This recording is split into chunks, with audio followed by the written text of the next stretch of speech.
और ये मेरा गीत है और स्पेशली इसको देखकर ही मुझे सब बुलाते हैं, इसलिए मैं गा रही हूँ।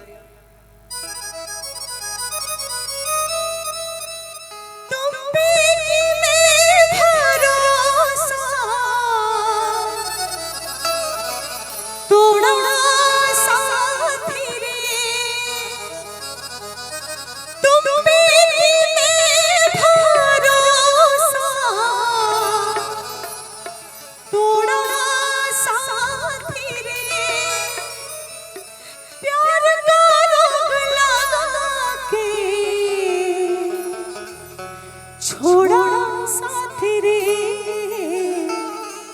छोड़ा साथी रे।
तू चंदा में चकोरी, दिल मेरा है कहता तू चंदा में चकोरी, ओ दिल मेरा है ये कहता तू चंदा में चकोरी, तू चंदा में चकोरी।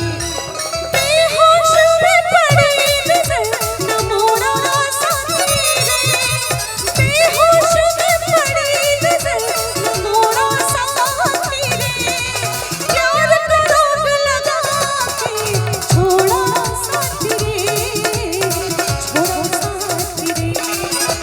प्यार का रोग लगा के छोड़ा साथी रे, छोड़ा साथी रे।